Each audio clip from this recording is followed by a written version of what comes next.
Wow! Hello! My name is Alf. Well, I used to be called Alfred. But when I was young, my mum got fed up of saying, Alfred read that! And she got confused on how many reds to say in a sentence. She'd say, Alfred read that! Alfred read that!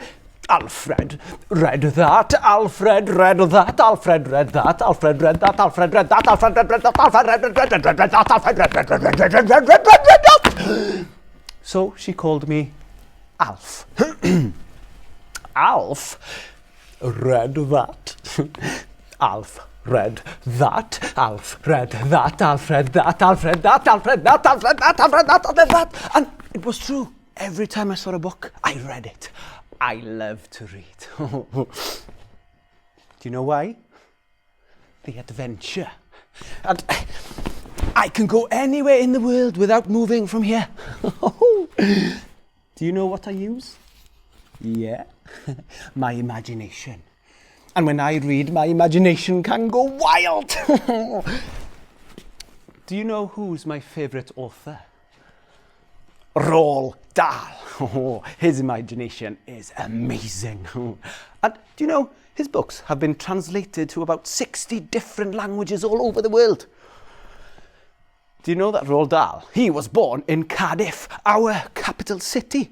And there's an amazing book called Boy that tells stories about him when he was a young boy living in Llandaf.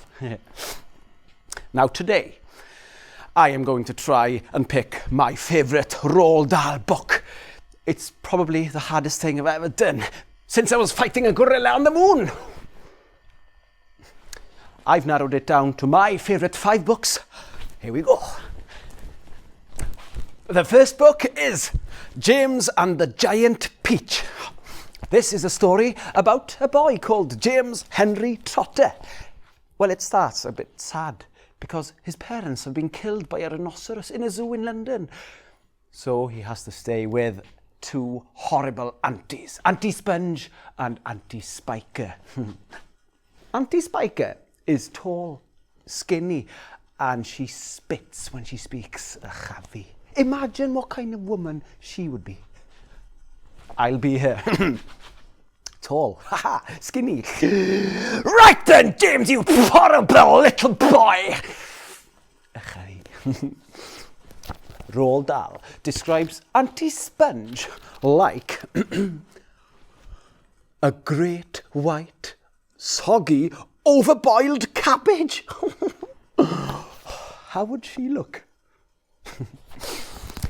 Now, James isn't happy at all. Not like you. He doesn't meet his friends doing fun stuff at all. Nah. Until something magical happens. He goes on an adventure with some amazing friends on a giant peach. But who are the amazing friends? Miss Spider, a green grasshopper, ladybird, earthworm, silkworm. And I'll be James, the hero. And we go on an adventure. But if you want to know exactly what goes on, all you need to do is read. It's all in the book. Book number 2, Charlie and the Chocolate Factory.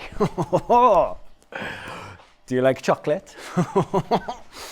I love chocolate. Have you met Charlie Bucket? What about Willy Wonka? Huh?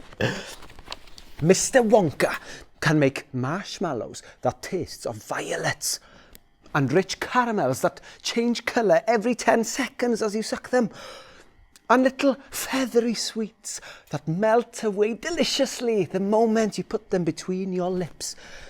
He can make chewing gum that never loses its taste, and sugar balloons that you can blow to enormous sizes before you pop them and gobble them back. Now, in this story, 5 kids go on an adventure in a factory, a special factory. But how do they get picked? Aha! Tocyn Aur, golden ticket. They were hiding in the Wonka bars. And who was first to find one? Augustus Gloop. Then Veruca Salt. She was a bit nasty. Violet Beauregard. Do you remember what she did all the time? Yeah. Then, yeehaw! Mike TV. Loved cowboys on the TV. And then there was Charlie Bucket. And every day, Charlie Bucket grew thinner and thinner. His face became frighteningly white and pinched. The skin was drawn so tightly over the cheeks that you could see the shapes of the bones underneath. It seems doubtful whether he could go on much longer like this without becoming dangerously ill. Poor Charlie. But they do go on a great adventure. They sail on a river of chocolate. Meet the Oompa Loompas. And if you want to know exactly what's going on in the book, all you need to do is read. It's all in the book. Book 3, The Twits. This is a story about Mr. and Mrs. Twit. Mr. Twit was one of those very hairy-faced men. Mrs. Twit was no better than her husband. She did not, of course, have a hairy face, but she was very ugly. The funny thing is that Mrs. Twit wasn't born ugly. She had quite a nice face when she was young. The ugliness had grown upon her year by year as she got older. If a person has ugly thoughts, it begins to show on the face. And when that person has ugly thoughts every day, every week, every year, the face gets uglier and ugly until it gets so ugly you can't hardly bear to look at it. A person who has good thoughts cannot ever be ugly. You can have a wonky nose and a crooked mouth and a double chin and stick out teeth. But if you have a good thoughts, they will shine out of your face like sunbeams and you will always look lovely. Well, this book is about a horrible couple, Mr. and Mrs. Twit. And Mr. Twit keeps a family of monkeys, the Mugglewumps, kept in a cage in the bottom of the garden. And Mr. Twit forces them to do circus tricks upside down because he wants to open the first great upside down monkey circus. Until a colourful bird, the roly-poly bird, helps them to escape and they get Mr. and Mrs. Twit back with great pranks. If you want to know what they are, all you need to do is read. It's all in the book. Oh, sorry. Book number 4, The BFG. Not often I say I'd like to be a little girl, but if I was a girl, I'd buy a pink bike with yellow ribbons and I'd go quickly in the wind. I'd look so beautiful. Oh, I said that out loud. I'd like to be like this girl, Sophie, in the story. She gets kidnapped by a giant, but the big friendly giant.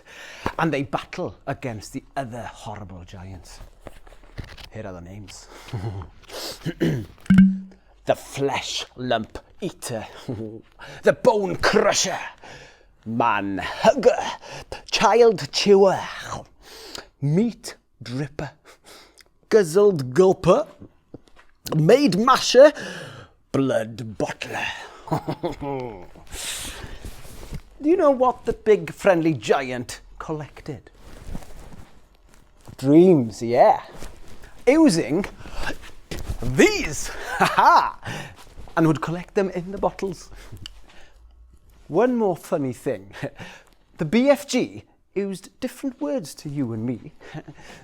And if you want to learn them all you need to do is read. It's all in the book.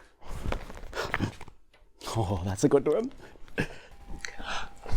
Book number 5, The Witches. Oh, a scary one. Because the witches look like normal people. They might be a bit posh, but they're dangerous. And this story is told by a mouse. Well, he used to be a boy, but he got turned into a mouse. And his grandmother gave him clear instructions on how to recognise a witch. And I think we should go through them now. First, a witch's hand. They didn't have any nails, so they would be wearing gloves. Oh. A witch's head. They didn't have any hair. Ta-da! But they weren't walking around like this. They were wearing a wig. Huh? Oh, it's itchy. Ow. Oh. A witch's nose. They had massive nostrils, so they could smell children from the other side of the street. A witch's eyes would change colour, so they'd wear sunglasses.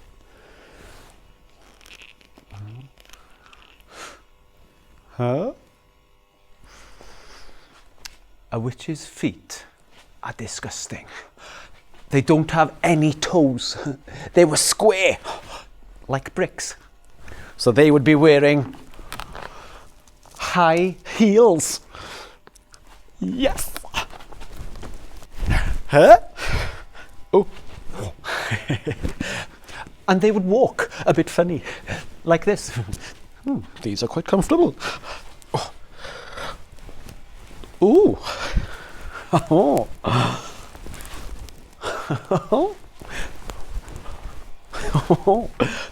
And if you looked closely in their mouth, they'd look a bit blue. I'm not a witch, but I'm going to keep these shoes. And if you want to know more about what happens in the story, all you need to do is read. It's all in the book.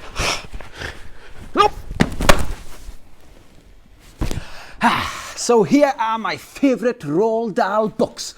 But which one is the best? Is it James and the Giant Peach? Or Charlie and the Chocolate Factory? The Twits? The BFG? Or the Witches?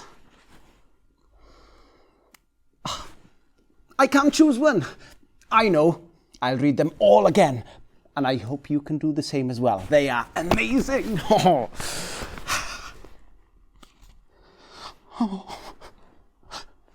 Go then.